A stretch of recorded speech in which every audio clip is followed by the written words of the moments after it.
जालना में शिवसेना विधायक अब्दुल सत्तार ने मराठा आंदोलनकारी मनोज जरांगे से मुलाकात कर उन्हें समझाने की कोशिश की।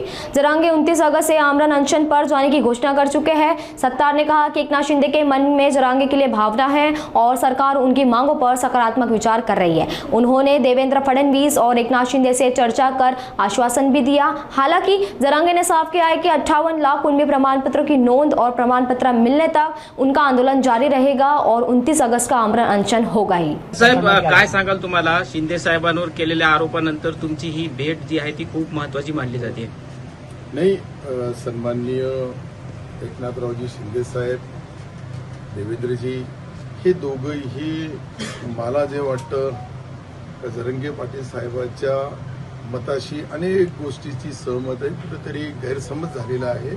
हे गैरसमज ते दुरुस्त करतील, दूर करतील आणि मनोज जरांगे दादांच्या एक एक शब्दाला ते सन्मानपूर्वक न्याय देतील याच्यामध्ये मला कुठेही शंका नाही. शेवटी चर्चेमध्ये चर्चा होऊनच याचा मार्ग निघू शकतो, सरकारच मार्ग निघू शकतो. दादाची तब्येत बी या राज्यासाठी फार महत्वाची. मनोज दादा एकटे नाहीये, साऱ्या राज्याच्या लोकांचे आयकॉन आहे. साऱ्या राज्यामध्ये राहणाऱ्या प्रत्येक माणसाला त्यांच्या तब्येतीची जाणीव आहे. मलाही आहे, तुम्हीही मीडियावाल्याला बी आहे. अशा परिस्थितीमध्ये समन्वय करून सन्माननीय मनोज जरांगे पाटील साहेब आणि देवेंद्रजी, आदरणीय एकनाथरावजी शिंदे साहेब हे याच्यामधला मार्ग काढतील, यामध्ये कुठेही शंका नाही. मी फक्त इतकंच, मी काही त्यांच्या वतीने आलो नाही, मी काही सरकारच्या वतीने आलो नाही. मी गेल्या 25 वर्षापासून मी दादाच्याकडे येतो. विधान परिषदेचा आमदार होतो जालना, संभाजीनगर, औरंगाबाद त्या काळामध्ये. तेव्हापासून दादाचा माझा संपर्क आहे. दादाकडे मी कधीही येतो. मी आज यासाठी आलो की कदाचित दादाची तब्येतीच्या नुसार प्रत्येक वेळेस उपोषण करणं हे त्यांच्या तब्येतीला घातक आहे. डॉक्टरांच्या रिपोर्टनुसार, डॉक्टरांच्या सल्ल्यानुसार मी बोलू लागलो आणि त्या पद्धतीने त्यांना जो समाजावर झालेला अन्याय असेल हे दूर करण्याचं काम शेवटी कोण करणार? सरकारच करणार. आणि सरकारची सहानुभूती दादांच्या सोबत आहे. दादांच्या कोणत्याही शब्दाला सरकार कुठेही नकार देण्यास, इन्कार करण्यास. राहिला प्रश्न विशेष तर मला आश्चर्य वाटू लागलं का एकनाथ शिंदे साहेब मराठा समाजाला आदरणीय मनोज दादांनी अनेक वेळेस त्यांचं कौतुक पण केलेलं आहे आणि त्यांनी कौतुकास्पद शब्द यासाठी केलेला आहे की त्यांनी समाजासाठी न्याय देताना कुठेही अन्याय होऊ दिला नाही. समाजाला न्याय देताना मी फार जवळून एकनाथ शिंदे साहेबाला पाहिलं. ओबीसीवर बी अन्याय न होता, जशी मनोज दादाची भावना आहे का ओबीसीचा आम्हाला हक्क नको, परंतु आमचे जे काही सापडलेले पुरावे आहेत त्यानुसार त्यांना द्या. ती त्यांची मागणी ही जी सरकार याच्याबद्दल उचित निर्णय घेईल. माझ्या मतदारसंघामध्ये अनेक व्हॅलिडिटी मिळाल्या, मग माझ्या मतदारसंघामध्ये मिळाल्या, परंतु संभाजीनगर मधल्या एक तालुक्यामध्ये ही घटना दुर्दैवी घडली असेल तर त्याला दुरुस्त करण्याचं काम ते करतील. राहिला प्रश्न ओबीसी बांधव बी म्हणतात 29च्या नंतर आम्ही बी मुंबईला येऊ, दादा म्हणतात आम्ही बी येऊ. तर हे दोघं मुंबईमध्ये आले तर मुंबईवाल्याचे काय हाल होतील याचीही मी फक्त जाणीव करून दिली दादाला. बाकी मी दादाला आदेश देणारा किंवा कार्यकर्ता नाहीये. दादाला विनंती करणाराच एक कार्यकर्ता आहे. त्यांच्या परिवारातला, मित्र परिवारातला अनेक वर्षापासून आमच्या गेल्या 25 वर्षाचे संबंध आहे.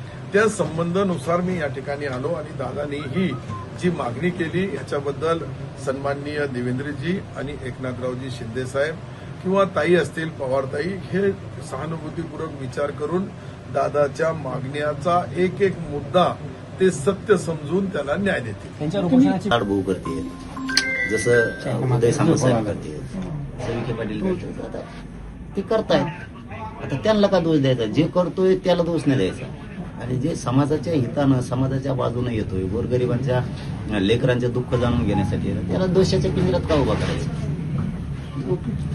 त्यांनी असं पण म्हटलेलं आहे की मुंबईत येऊ नका. 2 ओबीसी आणि मराठा समाज तिथे जर एकत्र आले तर त्यामुळे मुंबईची फजिती होऊ शकते, संघर्ष निर्माण होऊ शकतो.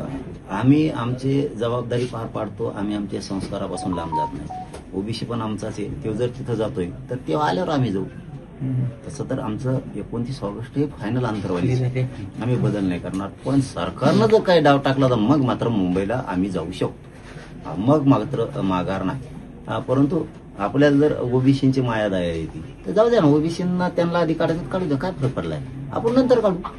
सत्तार शेट्टी सांगितलंय की 29 तारखेपूर्वी सरकार येईल आणि काही ना काही सकारात्मक चर्चा होईल. नाही, मी सकारात्मक चर्चेवरती जगणारा माणूसच नाही. माझ्या समाजाचं वेदना माझ्या डोळ्यासमोर जर दिसत असतील तर मी सरकारशी नाही बोलू शकत. मला कृती पाहिजे. तुम्ही जर 58 लाख नोंदी शोधल्या तर 58 लाखाचे प्रमाणपत्र तुम्ही दिले पाहिजे.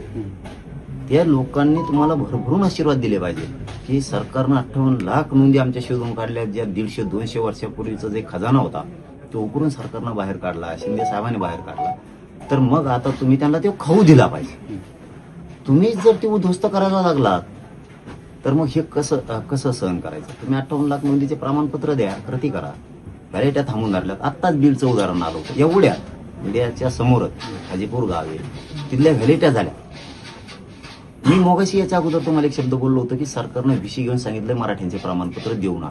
मला बीडच्या अधिकाऱ्यांना सांगितलं आणि ते आता 1 घंट्याच्या आता सिद्ध पण झालं. ते समोरच आले आणि त्यांनी सांगितलं की आमची व्हॅलिडिटी आता पोरीने ऍडमिशन घेतलंय इंजिनिअरिंगला पुण्याला आणि व्हॅलिडिटी द्यायना. भावाची दिली, बहिणीची द्यायना, वंशावळ जुळली, सगळं झालं. मग हे सरकार असं वागल्यावर आम्ही शांत कसं काय बसायचं. पोरापोरीच वाटलं होऊ द्यायचं का. केलं बीडच्या अधिकाऱ्यांनी आत्ता एवढ्यात. हे आदेश देणार का सरकार. बैठका लावतंय आणि विषयद्वारे अधिकाऱ्यांनी हे सांगताय का अधिकारी ऑन रेकॉर्ड आम्हाला सांगते असे आदेश त्याच्यामुळे देत आहे. किती नीच वागणार रे तुम्ही गोरगरीबाच्या लेकरांना. एकनाथ शिंदेवर तुम्ही जे आरोप केले त्या आरोपांना म्हणजे कुठलाही तथ्य नसल्याचं अब्दुल सत्तार यांनी तुमच्या समोर स्पष्ट केलंय. याबाबत तुमचं काय म्हणणं आहे. बघा, मी पण एक असा माणूस आहे की चलती हे म्हणून कोणावर बी राळ उठवायची नाही आरोपाची. आपण आपली पायरी बघून पाय ठेवायचा, आपल्या समाजाचं हित बघून पाय ठेवायचा. सुखी समाधानी लेकरं चेहऱ्यावर बघायचे, बळच आरोप नाही करायचे. बोडकीची व्हॅलिडिटी झालेली असून रद्द केली, ही चूक नाही. बहिणीची रद्द केली, भावाची दिली.